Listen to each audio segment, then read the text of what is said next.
Um dos questionamentos em torno da terapia de reposição hormonal é por quanto tempo realizar. Muitas mulheres perguntam isso, doutor, eu vou utilizar a terapia por quanto tempo? Né? E existe algum risco de fazer o uso prolongado? E a nossa recomendação é, enquanto os benefícios superarem os riscos, pode-se manter a terapia de reposição hormonal.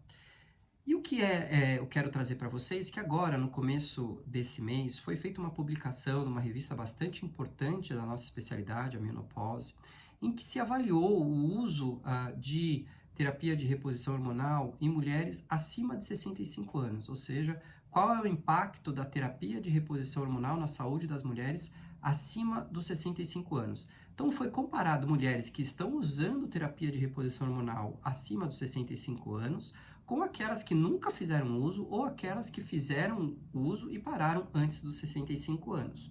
E o que esse estudo mostrou de resultados? Mostrou que aquelas mulheres que usaram estrogênio isolado, ou seja, mulheres que não têm útero, não precisam fazer progestagênio ou progesterona, essas mulheres com o uso do estrogênio tiveram uma diminuição no risco de mortalidade em relação àquelas que ou não fizeram ou pararam antes dos 65 anos de 19%.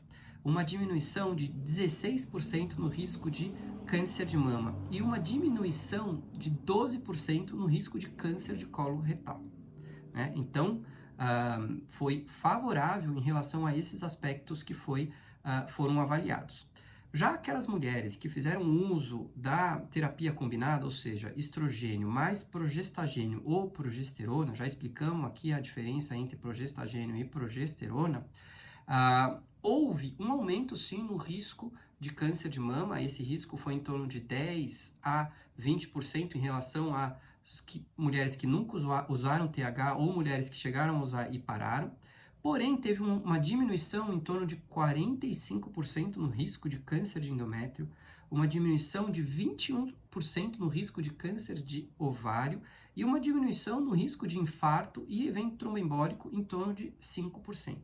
Então, o que nós temos que tirar disso? Que, eventualmente, se você começou a utilizar a terapia de reposição hormonal na janela de oportunidade, está fazendo uso por um tempo prolongado, superando 65 anos, e essa terapia de reposição hormonal tem benefício para ser continuada, os riscos e os riscos não são tão altos, pode se manter com esse benefício, né, eventual de diminuição de risco de câncer de ovário, diminuição do risco de câncer de endométrio, diminuição do risco de câncer coloretal e para aquelas usuárias só de estrogênio, diminuição do risco de mama, inclusive. Né?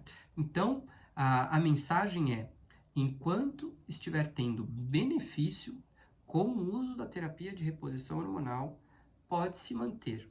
Quando esses benefícios diminuírem e os riscos começarem a ser maior, aí há sentido em interromper a terapia de reposição hormonal.